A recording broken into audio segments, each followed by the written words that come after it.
नारायणं नमस्कृत्य नरं चैव नरोत्तमं देवी सरस्वती चैव ततो जयमुदीरयेत्। इस सारे संसार के पालन कर्ता श्री विष्णु भगवान जी और माता लक्ष्मी और देवी सरस्वती तथा श्री देव गुरु बृहस्पति जी के चरण कमलों में नमस्कार करके मैं इस पवित्र माघ मास के 23वें अध्याय की कथा जो है वर्णन करता हूँ। सो आप ध्यान से इस कथा को सुनिए। तो लोमश ऋषि जी कहने लगे कि जिस पिशाच को देवद्युति ने मुक्त किया वे पहले द्रविड़ नगर में चित्तर नाम वाला राजा था। वे बड़ा शूरवीर सत्यपरायण पुरोहितों को आगे करके यज्ञ आदि करता था। दक्षिण दिशा में उसका राज्य था। उसके कोष धन से भरे हुए थे। उसके पास बहुत से हाथी घोड़े रथ थे और अत्यंत शोभा को प्राप्त होता था।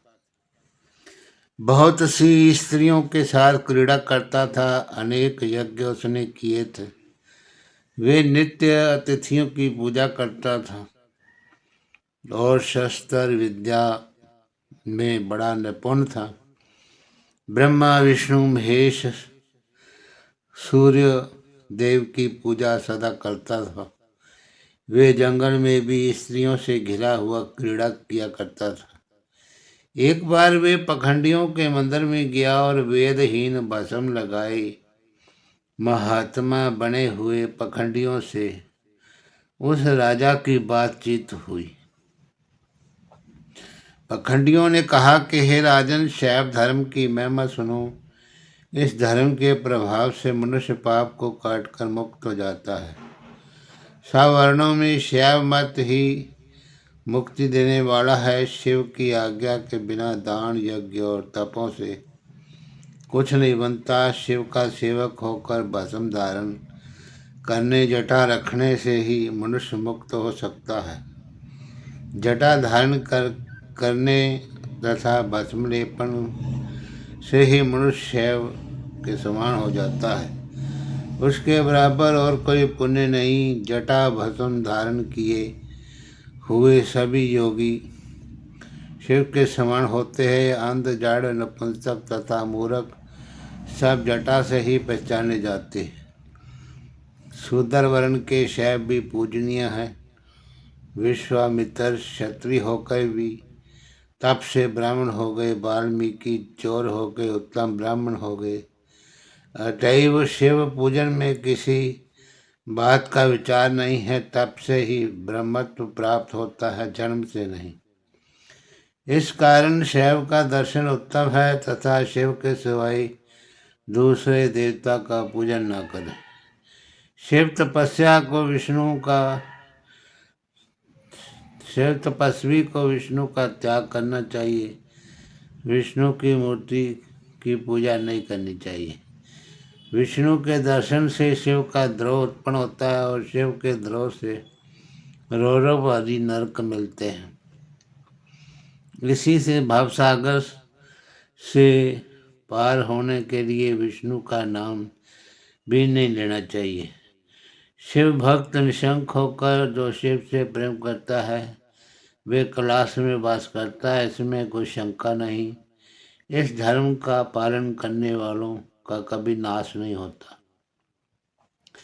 इस पखंडी के ऐसे वचन सुनकर राजा ने मोह में आकर उनका धर्म ग्रहण कर लिया और वैदिक धर्म को त्याग छोड़ दिया। वे श्रुति स्मृति ब्राह्मणों की निंदा करने लगा।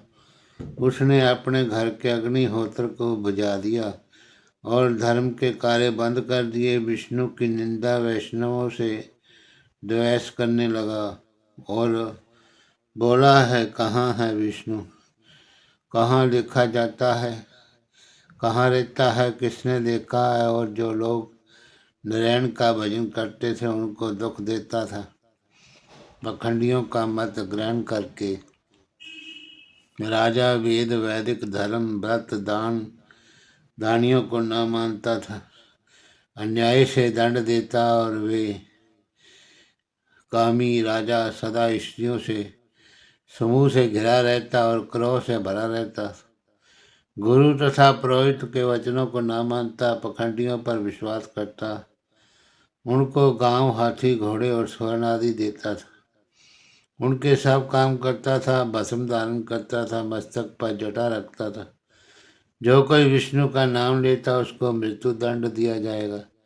जो ढंढोरा उसने पटवा दिया था उसके भय से ब्राह्मणों वैष्णवों ने उस देश को छोड़ दिया और दूसरे देशों में चले गए।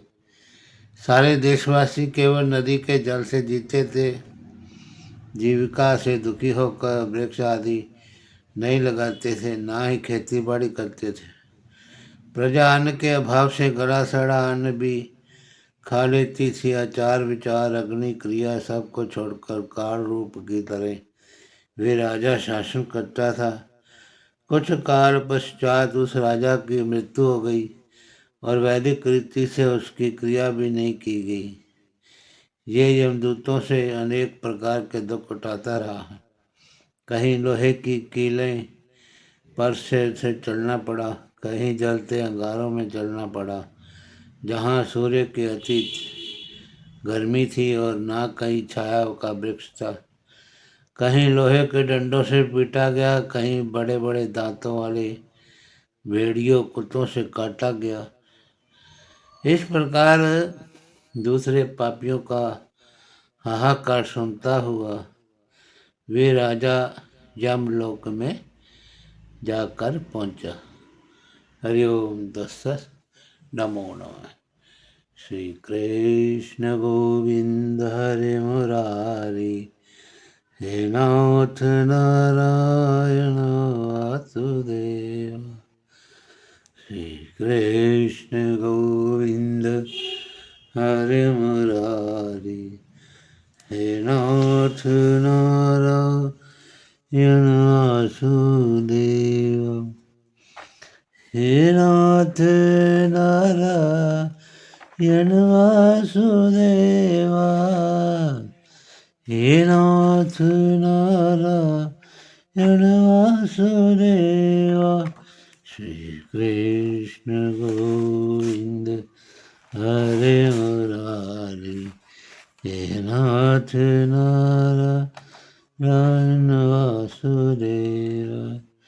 श्री कृष्ण गोविंद हरे मुरारी, हे नाथ नारायण वासुदेवा।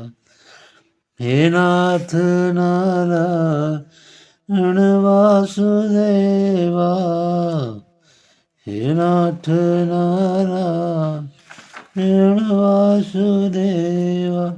श्री कृष्ण गोविंद हरे मुरारी, हे नाथ नारायण